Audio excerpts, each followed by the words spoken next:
Donc, le Mew, combinaison de Mona, Wanderer et Eula, donc une combinaison extrêmement puissante, vu qu'il s'agit d'une team au final gel, mais avec un mid-game Anemo qui est vraiment très puissant avec Nomade et ses attaques normales. Donc la strat est très simple, commencer avec Mona, mettre sa compétence, poser nos compagnons, générer des dés pour le tour 2, et tour 2, faire un maximum de dégâts avec Nomade pour affaiblir la team adverse, et finir la game avec Eula si besoin en gelant les adversaires, avec notamment une mort du loup, vu qu'ils auront été affaiblis par Nomade. Donc en vrai, la synergie est extrêmement simple à comprendre. Application hydro, dispersion hydro et gel en fin de partie. Pour ce qui est des compétences des personnages, Mona, catalyseur de Mondstadt, attaque normale, 1 point de dégâts hydro, comme sa catalyseur. Sa compétence... regarde mon deck de Kokitu, ça marche, on regardera ça juste après. Du coup, le mirage à queue, compétence de Mona, 1 point de dégâts hydro et invoque un mirage pour 3 dés hydro. Il infligera 1 point de dégâts hydro en fin de manche quoi qu'il arrive, mais pendant le tour, une fois posée, elle va protéger 1 point de dégâts que votre personnage actif se prendra. Pour son déchaînement pour 3 charges et 3 dés hydro, sera assez rare de le placer dans ce deck-ci, mais ça peut arriver. Infligera 4 points de dégâts hydro et créera une bulle nocturne qui a pour effet de doubler les dégâts de votre prochaine capacité. Et c'est bien marqué capacité. Si vous faites des dégâts avec une carte d'événement ou des dégâts avec une habileté, les dégâts ne seront pas doublés. Et enfin sa passive qui est au centre du gameplay de Mona qui fait que ce personnage est extrêmement fort, c'est sa vicissitude. Lorsque ce personnage est actif et que vous effectuez un changement de personnage, considère ce changement comme une action rapide, et non pas comme une action de combat. Donc quand vous allez de Mona vers un autre personnage, le premier déplacement de ce style par manche est une action rapide, donc vous pouvez taper directement derrière. Ce qui est extrêmement pratique, comme ça on peut laisser Mona sur le poste actif à la fin de la première manche, et au début de la deuxième, on pourra aller sur Nomade, qui n'aura normalement pris aucun point de dégâts.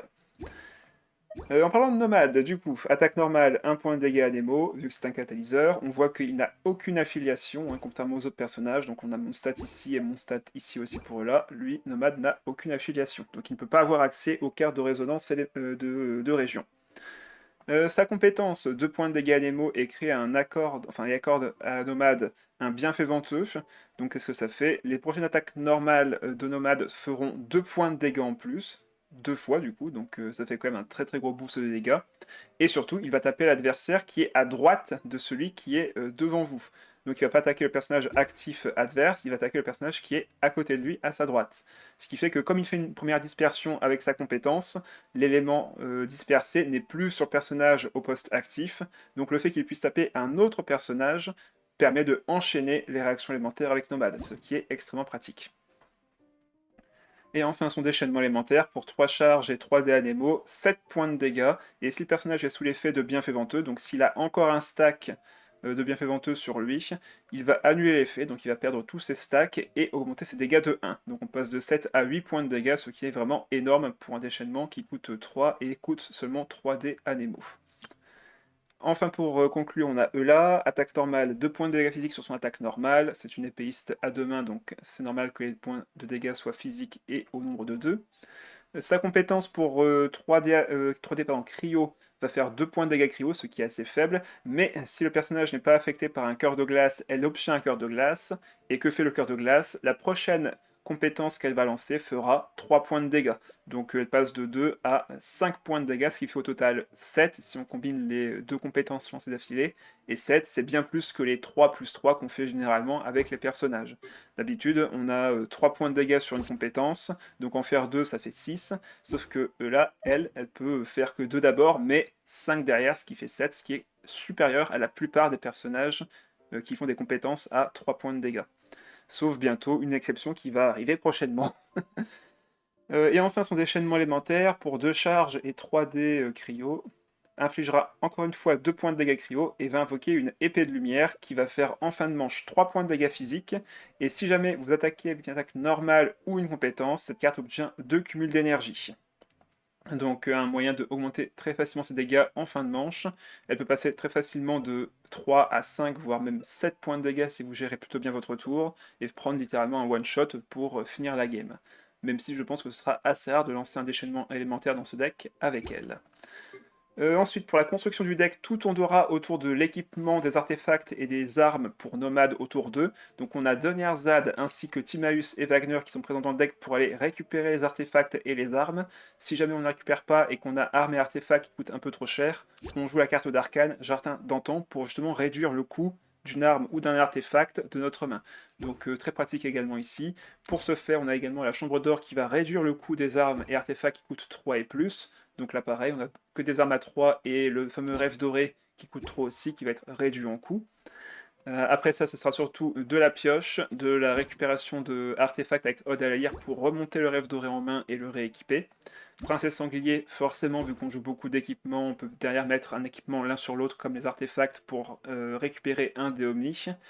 De la pioche avec spectacle imminent si jamais on a un mauvais start, comme ça on est plus sûr de récupérer nos compagnons pour le tour suivant, ou du moins les poser dès ce tour-ci. Tant qu'on peut poser Donnerzad avec un Wagner ou un Timaeus tour 1 et poser l'île fiable, on est content. Et enfin, une soupe mystique pour si jamais on veut faire 2 points de dégâts en plus, cette carte peut nous donner l'effet qu'on souhaite. Une chance d'avoir l'effet qu'on souhaite, et ça peut du coup retourner la game. Voilà pour ce qui est de la présentation du deck. On va pouvoir commencer les games dès maintenant. Qu'est-ce qu'on a là? Candace, Zongli et le chantre. Un peu perdu. Les PNJ en question, les voilà. On va garder l'arme de nomade ici, elle m'intéresse. On va garder le journal de temps vu que j'ai pas de Timaeus. Comme ça je peux peut-être mettre un rêve doré gratuit plus tard. Ah bah, j'ai eu les deux. J'ai eu les deux. Pour le coup, c'est plus intéressant de mettre Timaeus et Wagner sur le terrain que de mettre l'île fiable pour le coup. Par contre, il me faut absolument 3 dés hydro. Ok, c'est bon, on a tout ce qu'il nous faut. Enfin, je dis ça, mais c'est même plus intéressant de mettre Timaeus et l'île fiable, vu qu'on a déjà l'arme en main. Comme ça, on pourra mettre l'artefact de Timaeus et piocher des dés et avoir des... Enfin, piocher des cartes et avoir des dés avec l'île fiable. Donc là, on part sur compétences, je vérifie les dés qui vont être utilisés, c'est bon. On va poser du coup Timaeus, poser l'île fiable, et prochain tour, on fera le carnage avec Nomade. Un petit rêve doré? Non, par contre, j'ai eu un chapeau d'instructeur qui est tout aussi efficace qu'un rêve doré pour le coup. On va l'équiper tout de suite, poser l'île fiable. Et prochain tour, on va sur Nomade, on active le jardin d'antan, on équipera le mémoire de Tula et Tula, et on pourra enchaîner sans problème 3 attaques. Ok, il met la petite Zongli, ça me va, comme ça je sais qu'il fera pas grand chose d'autre. Et derrière, après ça, bon ben, on va pouvoir appliquer tranquillement notre élément.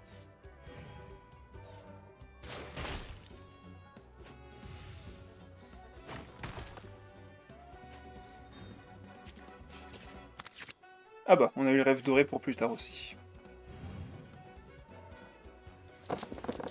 Allez, on veut un maximum d'anémos. Il nous en faut au moins 3 pour lancer la compétence. Et comme je vais faire une dispersion, je sais que derrière, grâce à mémoire de Tula et Tula, je vais pouvoir attaquer avec ce nom 2D et récupérer un dé avec une dispersion. Et bah parfait tout ça. Donc on va mettre mémoire, comme ça on est sûr de pouvoir taper plein de fois. On va sur Nomade, on lance la compétence. Comme je fais une dispersion, je récupère un dé et je passe du coup à 6 dés. Et le mémoire me donne accès à l'attaque chargée qui me dépense un dé en moins. Ah, il va rester sur son apôtre. Ok, il fait sa compétence, 4 points de dégâts, ça pique un peu. Mais c'est pas grave, Nomade est là pour vraiment faire de gros dégâts. C'est pas grave s'il prend de son côté beaucoup de dégâts. Ce sera finalement Eula qui conclura la game. Ok, il soigne son Zongli, on va continuer à l'attaquer. Ah bah, là il me laisse encore faire des dispersions, c'est cool, merci à lui. On va piocher 2 cartes grâce à Stratège, comme ça je passe en dés pairs, et j'ai encore une attaque normale qui coûtera que 2 dés. On refait une dispersion, on regagne encore un dé. Et là je peux lancer un gros déchaînement sur sa Candace. Ok, il fait sa compétence. Je pense que je vais taper avec le déchaînement quand même. Comme ça j'aurais bien affaibli tout le monde. Il est survie uniquement parce qu'il a mis un shield. On va perdre Nomade ici, mais en soi c'est pas vraiment gênant. On va juste poser la chambre d'or et prochain tour on pourra équiper le rêve doré gratuitement. Zongli repasse à 7 PV, du coup il me fait 2 points de dégâts, mais il n'y a plus rien sur le terrain. Allez, on peut aller sur Eula sans hésiter. La première compétence fera du coup 2 points de dégâts, donc ça prendra le kill sur Candace. J'ai la mort du loup. Je pense pas que je vais la équiper ici. Je pense que ce sera pas nécessaire.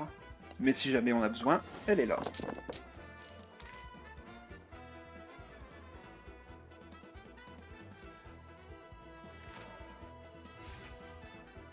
Donc, le rêve doré. On va pouvoir faire juste une attaque normale ici. Non, en vrai, compétence, comme ça, je augmente de 2 points de dégâts à la prochaine compétence et je pourrais one-shot un zombie si je veux. Ok, il va sur son chantre. Attaque normale, bon bah... On va mettre la mort du loup, je pense, pour mettre le one-shot. Je peux réduire le coût. Non, je ne peux pas réduire le coût. Je peux poser Donnerzad et Wagner, mais derrière, je pourrais pas réduire le coût de l'arme à 0. Donc on va l'équiper directement. Faire une attaque normale. Et prochain tour, on pourra vaincre Zongli. Je pense pas qu'il puisse me faire assez de dégâts ici. Il peut faire combien là? 4 5. Ah, ok, il va survivre. Ça sera déjà pas mal. Par contre, il dépense 1 dé, donc là, il pourra pas faire sa grosse compétence. Il pose Paimon. Bon, bah, on va gagner au prochain tour. Il pourra pas me tuer ma Eula. Et moi, par contre, je pourrais le geler. Fin de manche ici. Même s'il repasse à 12 PV, on a juste à faire le déchaînement élémentaire. Le geler. Et après, on aura du brise-glace en fin de manche. Par contre, là, il me faudrait vraiment du cryo, s'il vous plaît. Ok, on a eu 2 dés. Et ce qu'on va faire, c'est tout simplement de remonter l'artefact. Et lancer le déchaînement après l'avoir rééquipé. Je vais également activer la... Ah, est-ce qu'il a 7 dégâts là? Il fait 4. Il fait 6. Ok. Bon, bah on va activer ça au cas où il me prendrait un kill. On remonte l'artefact. Il coûte 0. On équipe à eux là. Déchaînement. Le Zonzong est gelé. Est-ce qu'il a un anti-gel ou est-ce qu'il va devoir faire fin de manche? Ok, il reste. Il reste Candace. Bon bah, ça ne changera pas grand chose. On va faire juste une attaque normale.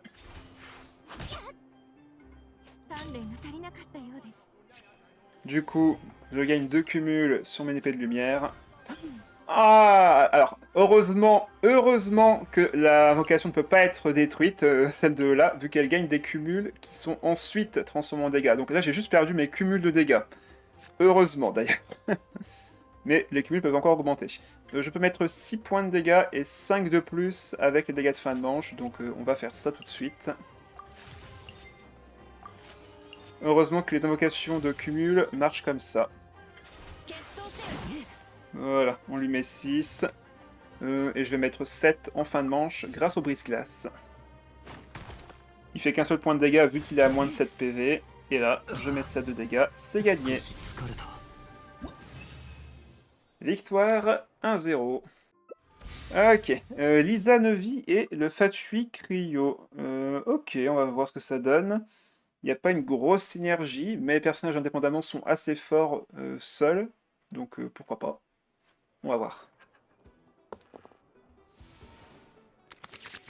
Ok, je vais enlever le rêve doré, on va essayer de tomber sur une arme. Ok, j'ai eu la mort du loup, mais c'est pas exactement cette arme-là que je souhaitais. Enfin, on peut encore piocher des cartes grâce à l'île fiable, on peut encore piocher des cartes juste à la fin de manche.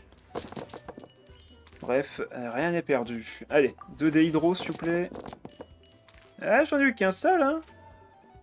On va voir quel artefact on récupère et on va sûrement l'harmoniser. Ah, bon, ben... on pose l'île fiable. Ouais, on va mettre le chapeau d'instructeur sur Nomade et on va harmoniser le rêve doré. On fait attention à bien avoir 3 dés différents pour la fin de manche. Histoire que l'île fiable puisse tous les prendre. Si 2 dés sont de même élément, il n'en prendra qu'un seul des 2.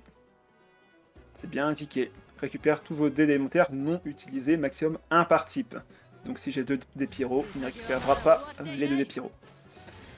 Allez, fin de manche ici. Prochain tour, on va essayer de faire un max de dégâts encore une fois avec Nomade.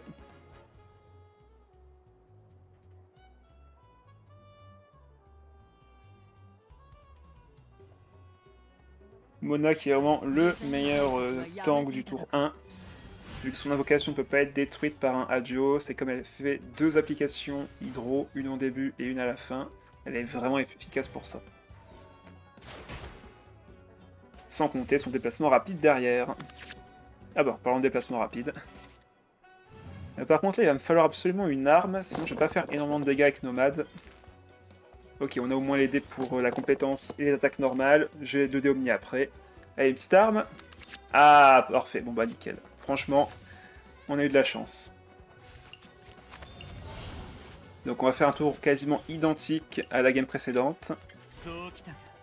Compétence ici. On récupère un dé grâce à la dispersion. On va commencer à taper la Lisa.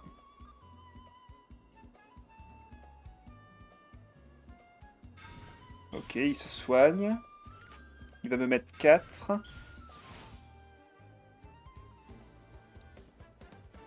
Ouais, il me met 4. Du coup, je prends 2 marques d'engagement vital, mais il n'y a pas de soin dans le deck directement, donc on s'en fiche un petit peu.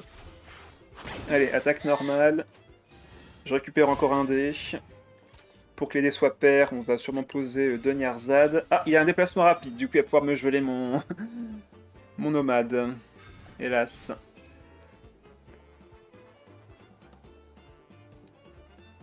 Et comme j'ai de l'engagement vital sur moi, je vais prendre un point de dégâts de perforation à cause de sa posture d'assaut. Ah là là, il va pouvoir me tuer à distance.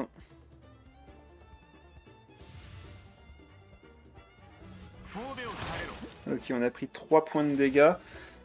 On va se prendre encore 2 points de dégâts après. Est-ce que je reste sur Nomade? Ou est-ce que je commence à taper avec eux là? Je crois qu'on va commencer à taper avec eux là. Mettre une petite compétence. Et on finira le tour sur Mona. Ok, il va sur Lisa. Bon bah, on va mettre la compétence sur elle. Après, maintenant qu'il est sur Lisa, je devrais peut-être éviter d'aller sur Mona pour éviter la supraconduction, parce que là, ça va me prendre, enfin, ça va prendre 2 tours pour taper en posture d'assaut. Donc il va me mettre un point de dégâts de perforation maintenant, et encore un autre à la fin de la prochaine manche, sauf si bien sûr je tue sa Fatui. Donc comme j'ai un déplacement rapide en main, je peux me permettre de rester sur eux là ici, et on fera un déplacement rapide après.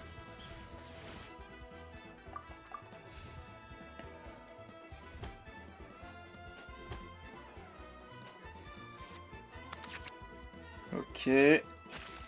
Ça c'est cool d'avoir la princesse sanglier, comme ça si je perds Nomade ce tour-ci, il va pouvoir me rendre 2 dés Omni. Avec l'équipement qu'il a sur lui. Ce qui est excellent. Et là, comme tous ces personnages ont un élément sur eux, je suis sûr à 100% de pouvoir faire une belle dispersion.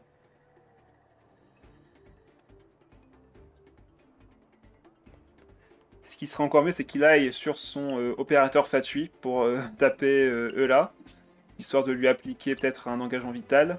Ah bah, je lis en lui comme dans un livre ouvert, c'est beau. Franchement, c'est beau. Sauf que là, il se met échec et mat. Il vient de se mettre échec et mat, si vous avez remarqué dans le chat.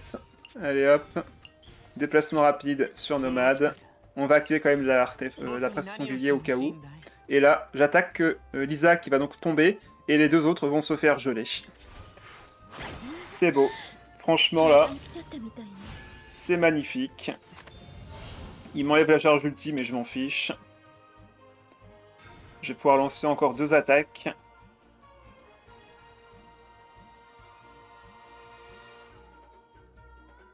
Et mettre très low HP ces 2 personnages.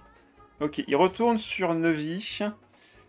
Je peux faire compétence attaque normale et tuer sa Fatui. Par contre, si je le fais... Nevi survit et il peut me geler mes autres personnages. Faut que je fasse attention à ça quand même. Mais j'ai une mort du loup en main, je pense que c'est win. Donc compétence, 3 points de dégâts. On harmonise une carte, on va harmoniser le chapeau d'instructeur qui ne sera plus utile ici. Attaque normale, 4 points de dégâts sur son Fatui. Allez hop, fin de manche. Je fais ça comme ça aussi parce que comme il a déjà fait sa carte d'arcane, je sais qu'il ne peut pas avoir la double attaque. Et en plus, on a potentiellement dégâts plus 2 avec la fiole, bref, enfin avec la soupe mystique. Donc je pense que là, c'est win.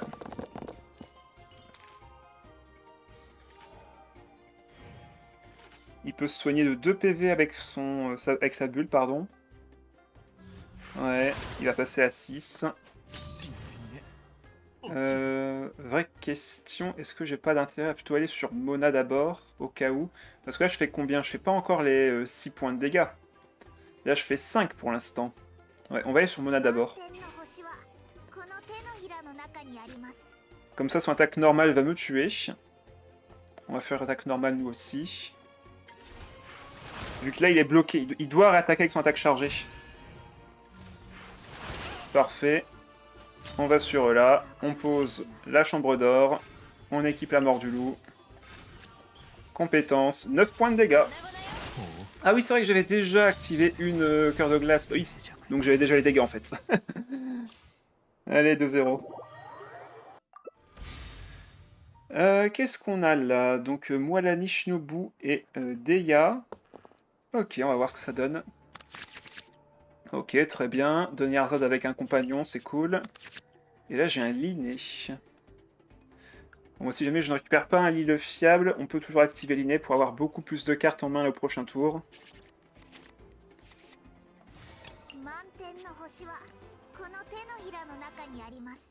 Alors la synergie, je sais pas trop comment elle va fonctionner. Je pense qu'il faut surtout protéger sa Moalani avec sa Deya. Donc le fait qu'il commence déjà avec avec sa Moalani, ça m'indique qu'il va sûrement vouloir taper un peu plus souvent. Ou du moins il dit que son tour 1 est pas embêtant parce que je commence avec Mona forcément et qu'il n'a pas besoin de se dire moi je vais prendre 10 milliards de dégâts donc il faut que je protège Moalani. Donc là j'ai gardé les DGO pour activer spectacle imminent, je pense qu'on va le faire ce tour-ci. Ok, le feu d'accomplissement c'est assez rare de le voir jouer, surtout avec un deck Moalani, donc pourquoi pas, ça l'a fait piocher. Par contre là il lui reste pas grand chose. Est-ce qu'il peut faire compétence et ATA par hasard? Visage du vétéran, mais qu'est-ce qu'il fait? Alors il doit vraiment se dire qu'il a aucun risque de prendre de dégâts ce tour-ci, hein. Ça doit être ça. En gros il s'est juste très bien setup. Ah bah j'ai quand même eu le fiable.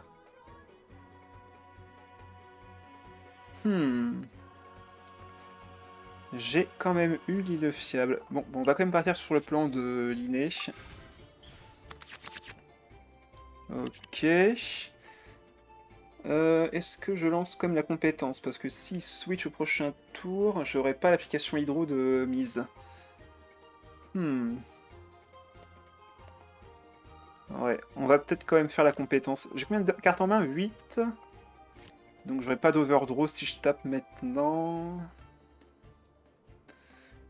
En vrai, je vais poser Timaeus. Je vais pas lancer de compétence non plus. Ça, je peux le garder en main en vrai.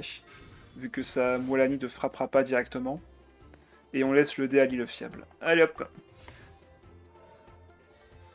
À savoir de le voir jouer et moi qui le joue. Ah bon, tu joues souvent le feu d'accomplissement toi? Dans le Mew, on pouvait le jouer avant, mais on a préféré mettre une mort du loup pour terminer la game avec là. Donc en vrai, on le jouait avant, mais un peu moins aujourd'hui.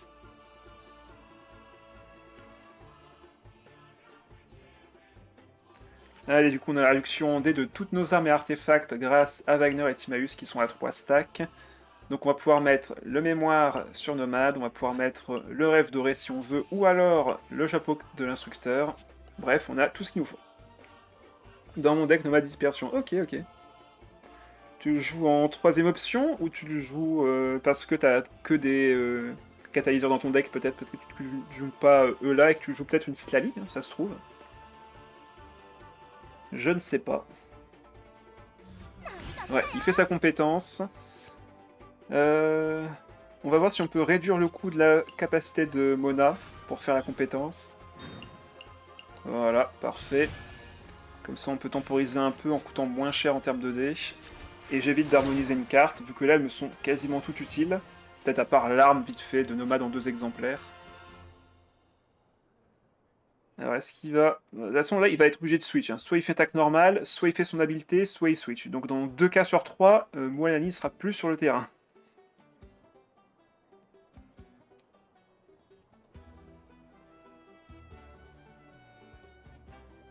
Sauf que Moalani fait switcher vers la gauche. Je pense qu'il aurait préféré arriver sur Shinobu. Bon, qu'importe. On va mettre l'arme de Tula et Tula. Faire notre déplacement rapide. Lancer une compétence. Et voir quel artefact on va équiper. Si il reste sur Deia qui fait une compétence, ben je vais mettre le chapeau d'instructeur, vu que je suis sûr de pouvoir faire des réactions de dispersion. Et là, il fait son switch sur Shinobu. Donc là, il va vraiment bien embêté. Je ne peux même plus taper sur, sur Samualani. Voyons voir. Là, il peut à la limite switch pour un dé. Je pense qu'on va juste mettre ça sur Nomade. Harmoniser le Timaeus ici. Et faire fin de manche. Comme ça, on laisse 2 dés à l'île fiable. Je mets aucun artefact maintenant, on attendra le prochain tour.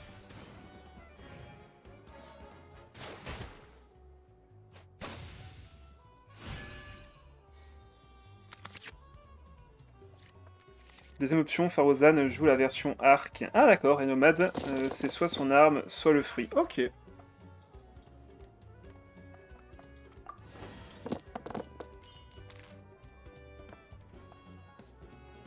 Bon, nous on a nos dés Anemo pour ce tour-ci. On va bien évidemment faire une dispersion avec le chapeau d'instructeur, qui est plus rentable pour Nomade.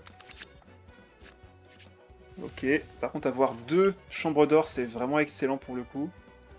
Donc on commence avec le chapeau d'instructeur. Ah, par contre j'ai pas de... Ouais dommage, j'ai pas de princesse sanglier ici, j'aurais bien aimé en avoir une. Mais là il faut que je gagne des dés avec ça. Donc la compétence, on fait une belle dispersion. Là il peut aller sur Samualani, il peut aller sur... Non il va pas aller sur Deia, c'est sûr et certain. Ah ok, un coffre au trésor. Il peut piocher une carte grâce à l'artefact visage du vétéran vu qu'il a reçu des dégâts puis reçu des soins. Ah, est-ce qu'il va aller sur sa dégâts? Non, il va juste mettre la beauté fugace et du coup soigner sa Shinobu grâce au proc de soins. Ok, il va sur Deia, il m'applique de l'électro, par contre Deia ne peut pas appliquer de pyro pour l'instant. Ok, ben moi ça m'arrange, on va faire une attaque normale ici. 4 points de dégâts, comme elle est très low HP, c'est elle qui va recevoir le soin de la beauté fugace. Mon déchaînement est prêt, j'ai encore 7 dés et l'adversaire sait qu'il a perdu. 3-0. Mon deck était juste trop agressif et il sait qu'il était juste beaucoup trop passif avec son deck, donc ouais. Je pouvais clairement gagner la game, je faisais mon déchaînement avec les boucles d'oreilles du parieur, j'ai récupéré 2 dés, derrière la Moalani ne pouvait pas me faire de dégâts, la Shinobu ne pouvait pas faire de dégâts non plus, donc ben, Nomade était juste free. Ah bah du coup un deck dispersion justement. Farujin avec Shen-E, on va voir qui sera le plus rapide. Normalement son deck est un peu plus lent que nous dans sa composition, il peut faire en soi très mal, mais je pense qu'on a l'avantage sur le tour 2. Ok, avoir Wagner avec le chapeau d'instructeur, c'est vraiment excellent pour le coup. On a déjà un start quasi excellent, faut juste récupérer une des 2 armes de Nomade. Si je récupère Mort du Loup, ce sera tout de suite beaucoup moins intéressant. Ah mince, j'avais déjà les bondés en fait. Bon bah je les ai récupérés. Ça me va très bien. Ok, il récupère les cartes d'aptitude, donc il a sûrement celle de Shen-E et de Faruzan. Ok, compétences. On va compétence nous aussi.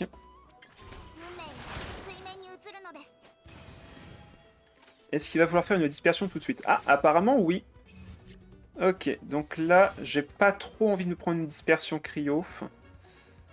Mais je vais devoir, je pense, me la prendre quand même. Je le crains. Ouais, je vais devoir accepter de prendre la dispersion ici. Elle va faire assez mal, certes, mais c'est Mona qui prendra le plus de dégâts en vrai. Ah, et par contre, j'ai récupéré la mort du loup. Et merde. C'est embêtant. Bon, du coup, avec l'ISU, il gagne une charge ulti tout de suite. Je le laisse faire une dispersion. Et derrière, après ça, bon, bah, on va essayer de, nous, de notre côté, faire également un maximum de dispersion sur sa team.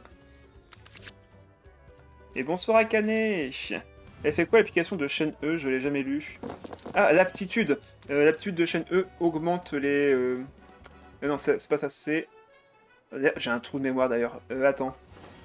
C'est en rapport avec ses stacks, il me semble.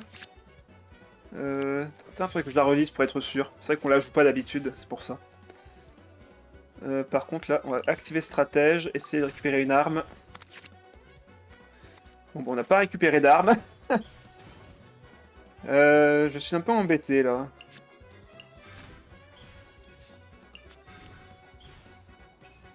Il va me faire de gros dégâts, donc ça m'ennuie un peu de pas avoir plus de dégâts de mon côté aussi. Bon, on va faire un déplacement normal, enfin rapide, pardon. Mais c'est normal dans ce qu'on fait. C'était quoi déjà l'aptitude de Shen E? J'ai un trou de mémoire. Il me semble que c'est en rapport avec ses stacks, qu'elle ne dépense pas quand elle fait une attaque normale. Bref, c'est un truc beaucoup trop situationnel. C'était juste une aptitude beaucoup trop situationnelle et c'est pas intéressant de la jouer. Deuxième attaque normale, on récupère un autre dé. Là, il a encore 2 compétences à lancer. Ou une attaque normale. Et là, je vois que ça fait super mal. Quoi qu'il arrive, c'est Nomad qui prendra les dégâts en fin de manche. Est-ce que je laisserai pas... En soi, non. En vrai, je peux refaire compétence. La mettre à 4 PV. Récupérer encore un dé en plus. Ah, bah il va sur sa chaîne E. Bah dans ce cas-là, on va laisser Mona prendre les dégâts pour la fin de manche. On garde l'ulti pour plus tard. Le fait qu'il m'ait pas achevé Nomade avec sa compétence de Faruzan, ça m'avantage en soi. Ah, il a un dé Anemo, c'est ça? Ouais, il a une célérité, donc il va pouvoir refaire des dégâts de zone. Ah mince, du coup Nomade va mourir. Ah bah non, bah... Dommage pour lui en vrai, il aurait pu me tuer Nomade, vu que là je prenais en fait l'état qui va me remettre devant, et donc j'aurais pris 2 et 2. Donc là, pas de dispersion. Pas de dispersion et je vais pouvoir one-shot sa chaîne E. En vrai, là, il a misplay en vrai.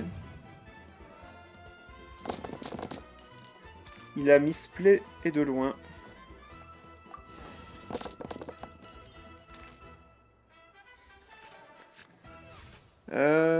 On va activer... Quoique non. J'ai quoi là? J'ai posé l'instructeur, j'ai récupéré un dé. Donc ça sert à rien de m'équiper un artefact pour récupérer un dé derrière. Ouais, on va harmoniser l'inné. Et on va harmoniser par contre aussi Donyarzad. On va faire notre déchaînement, récupérer un dé derrière, et on pourra, je pense, vaincre avec Eula et la mort du loup.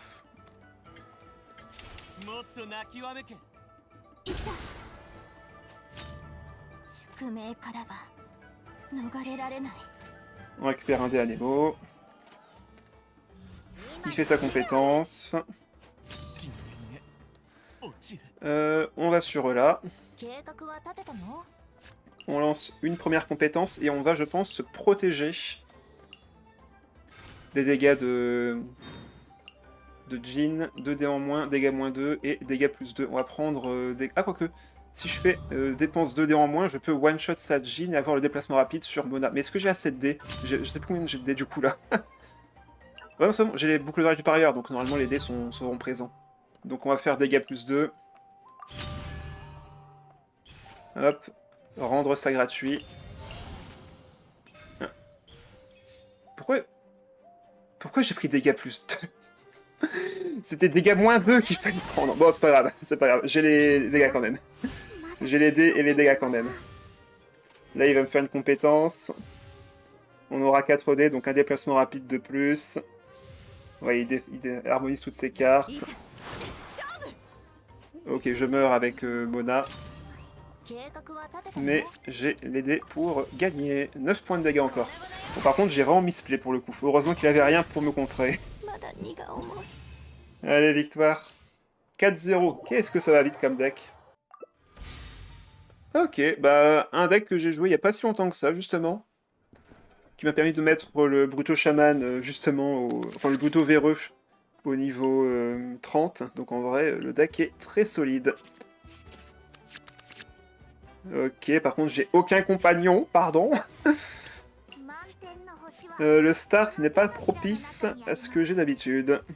Bon bah, espérons qu'on pioche une Donyarzad avec un compagnon, parce que là, c'est pas terrible comme main de départ. Allez, heureusement que les stratèges sont là. Ok, on a au moins un Lille fiable. Et 2 Odalir qui ne servent absolument à rien. Bon, on va imposer le fiable, on fait compétence. Et on va faire fin de manche là-dessus. Je vais quand même poser la chambre d'or pour me vider un peu la main. Je suis à combien de cartes là? 6. Ouais, on va poser la chambre d'or. Je l'ai justement affronté, mais en version contrôle avec Jean. Ah, ok.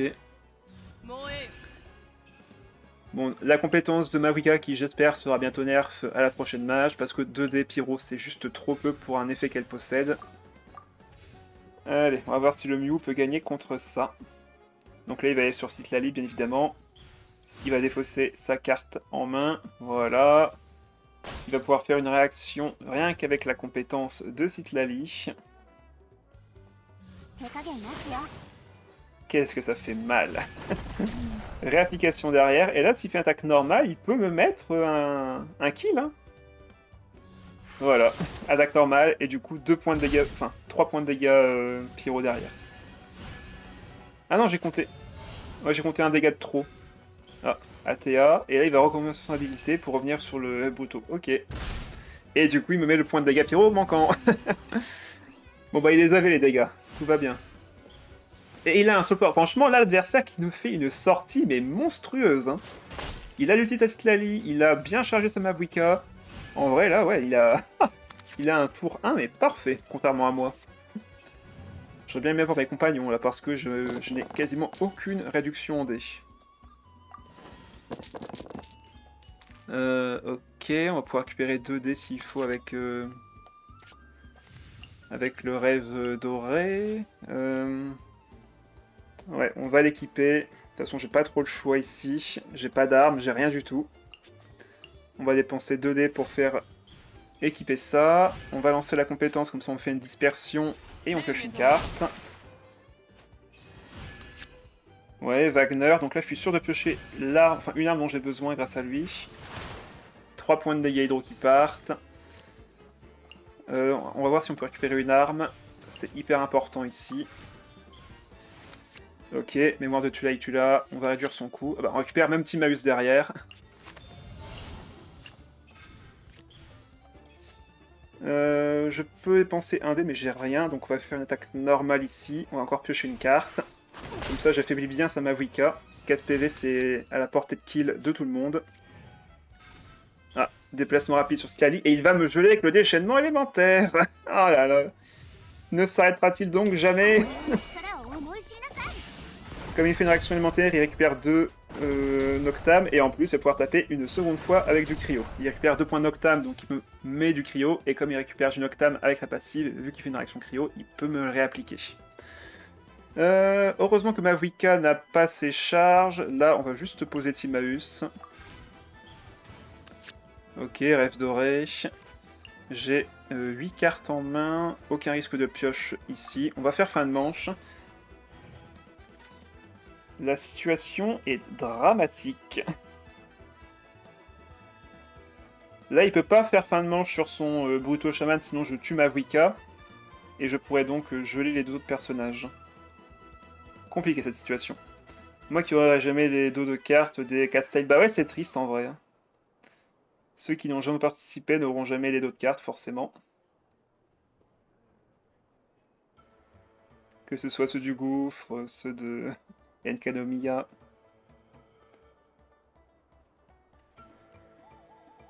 Faut dire que c'est normal, ça représente une époque, donc forcément si t'as pas été là, t'as pas été présent, tu n'auras pas les dos de cartes. C'est logique. Alors, qu'est-ce qu'il va faire ici? Et il va quand même sur son Bruto. Ok. Il a l'air confiant. Parce que moi, je vais pouvoir faire un free kill sur Mavrika, activer en amont la princesse sanglier. Ouais, j'ai besoin que d'un des Anemo pour faire une attaque normale.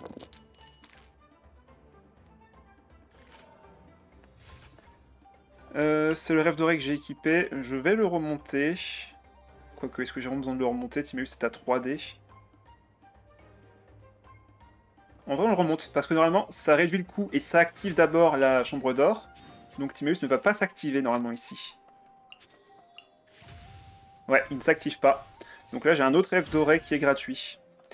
Allez, on active la princesse sanglier. L'attaque normale qui va partir. J'ai rien besoin de placer d'autre. Ouais, attaque normale, on tue Mavuika. Et là, on va essayer de finir avec là contre Citlali et le Bruto Shaman. Le problème, c'est que j'aurai ni d'anciens ni de nouveaux. Bah, c'est vrai que les nouveaux, pour l'instant, ça a l'air très compromis. Même le dos de carte qu'on m'avait montré, là, bah, finalement, ça n'a jamais été annoncé. Et pourtant, ce dos de carte a été offert, mais je ne sais pas par qui, dans quelles conditions, mais c'est un dos de carte officiel, donc ça me saoule un petit peu. Un petit peu beaucoup, même.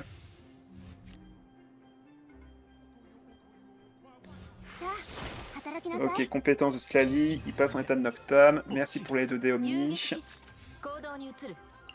Hop, on met ça. On pose ça. La mort du loup devient gratuite. On va... Ah non, je ne peux pas le remonter maintenant, du coup. Quoique si, je peux poser Timaeus numéro 2, remonter l'artefact et mettre un chapeau d'instructeur à la place. Ça me paraît plus intéressant pour justement récupérer des dés. Au pire, il est gratuit. Allez hop. Donc la compétence, ça gèle. On récupère un dé. Il ne peut pas utiliser d'habileté. S'il n'a pas de déplacement rapide, bon bah dans ce cas il fait soit fin de manche, soit il fait un déplacement normal sur le Bruto véreux. Et auquel cas je vais le geler lui aussi. Et il me restera encore 2 attaques pour conclure. Et je pourrais faire un déchaînement et une attaque normale. Je pense que c'est win. Ok, ATA. Citlali est à moins de 6 PV, donc, enfin est à 6 PV et moins, donc ma deuxième compétence la tuera sans aucune difficulté. Ok, bon, il fait fin de manche. Je peux même faire une attaque normale ici. Ça prend un kill. Déchaînement. Il passe à 6 PV. Je récupère encore un dé grâce à la réaction élémentaire, et c'est gagné! Bon bah voilà, victoire totale du deck Mew, même face à la nouvelle génération. Du moins pour cette game. Allez, victoire. Toujours une valeur sûre, le Mew, une fois que vous le maîtrisez, de toute façon, la game devient vraiment plus simple. Toujours commencer avec Mona, aller sur Nomade après avoir posé tour 1 des cartes sur le terrain pour réduire le coût de vos armes et artefacts, faire un maximum de dégâts tour 2 avec Nomade et des dispersions, et finir la game avec Eula. Franchement, ce deck est vraiment la quintessence du deck gel que tout le monde peut détester.